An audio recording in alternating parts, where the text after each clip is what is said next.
देवलपुर गांव शांत हरियाली से भरा, लेकिन एक डर में जकड़ा हुआ गांव।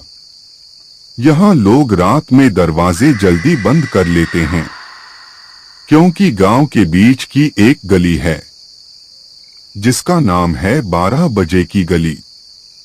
कहते हैं उस गली में 12 बजे के बाद कोई गया तो लौटकर नहीं आता।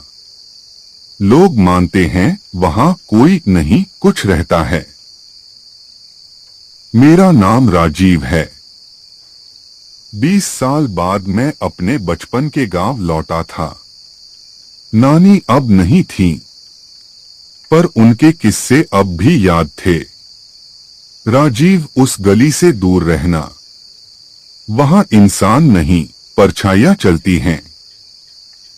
मैं हंस देता था, लेकिन अब जब लौटा तो वो बातें मजाक नहीं लगी।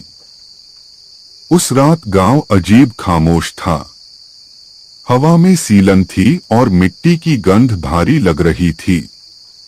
रामस्वरूप काका मिले तो बोले, बेटा, उस गली के बारे में मत सोचना, वो अब भी वैसे ही जिंदा है। पर मेरे अंदर कुछ था जो मुझे खींच रहा था उसी तरफ। 11:30 बजे लालटेन उठाई और मैं निकल पड़ा। गांव के बाकी हिस्से में सब सो रहे थे। सिर्फ दूर एक हल्की पीली रोशनी टिमटिमा रही थी। वही दिशा 12 बजे की गली। गली के दोनों तरफ पुराने मकान, जिनकी दीवारों से नमी टपक रही थी। बीच में टूटी ईंटें और ऊपर से झुकी पेड़ों की शाखाएं। ऐसा लग रहा था जैसे गली खुद मुंह खोलकर किसी को निगलने का इंतजार कर रही हो। घड़ी ने 11:59 दिखाया और फिर 12:00। सारी आवाजें बंद। झींगुर हवा, यहां तक कि लालटेन की लौ भी जम गई। राजीव। पीछे से किसी ने मेरा नाम पुकारा। मैंने लालटेन घुमाई और गली के बीच में देखा एक पुराना मकान। मकान नंबर 9। वो वही था जहां बचपन में कहा जाता था कि सब शुरू हुआ था। दरवाजा आधा टूटा, दीवारों पर हाथों के निशान। मैंने हाथ रखा और दरवाजा अपने आप खुल गया। अंदर धूल, टूटा आईना और जमीन पर सूखे फूलों का ढेर। अचानक वो दिखी। सफेद साड़ी, खुले बाल, लाल आंखें। वो धीरे से बोली, तू लौटा क्यों है? मैं कांपते हुए बोला, तुम कौन हो? वो मुस्कुराई। मेरा नाम सुधा है, जो कभी इस घर में रहती थी। लोग कहते हैं मेरा पति खेतों से लौटते वक्त गायब हो गया था, पर सच्चाई ये थी कि गांव वालों ने ही उसे मार दिया। मैं सन्न रह गया। वो बोली, उसने पंचायत के पैसे चोरी नहीं किए थे, लेकिन सबने झूठा इल्जाम लगाया। गांव ने उसे रात में इसी गली में बांधकर पीटा और जब उसने जान दे दी, उन्होंने उसकी लाश यहीं दीवारों के नीचे गाड़ दी। मैंने जब ये देखा तो मैं भी उसी वक्त मर गई, पर मेरी चीख किसी ने नहीं सुनी। वो वक्त 12 बजे का था।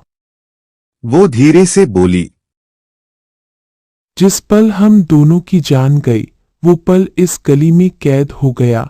इसलिए यहाँ वक्त नहीं चलता, घड़ी की सुई वहीं अटक जाती है। हर वो शख्स जो इस गली में आता है, वो हमारे उस 12 बजे के वक्त में खींच जाता है। वो पल जो कभी खत्म नहीं हुआ। आईने में उसके पीछे मुझे कुछ और चेहरे दिखे।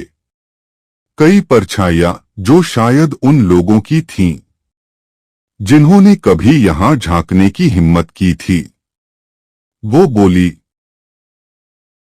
हर आत्मा जो इस रहस्य को जान जाती है, वो इसी वक्त में फंस जाती है।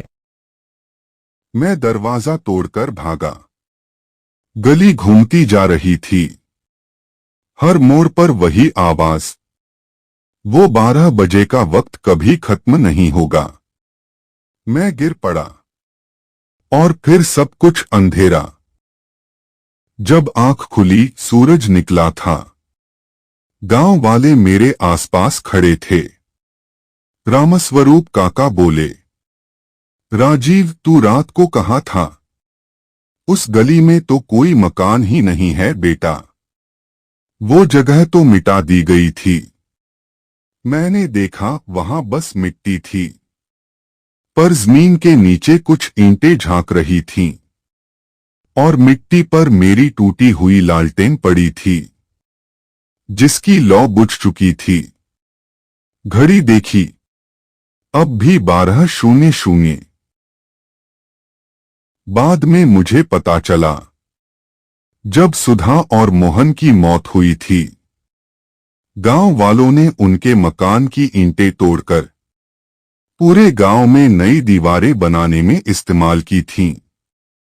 इसलिए वो वक्त कभी नहीं मरा, क्योंकि उस गली का हिस्सा अब पूरे गांव में फैला हुआ था। हर दीवार, हर गली उस एक अधूरी रात की गवाही देती है। और आज भी जब कोई घड़ी 12 पर रुक जाती है, कहीं न कहीं वही पल जिंदा हो जाता है। राजीव, और शायद अगली बार किसी और का नाम। वीडियो को लाइक करें, कमेंट करें और हां, सब्सक्राइब करना ना भूलें।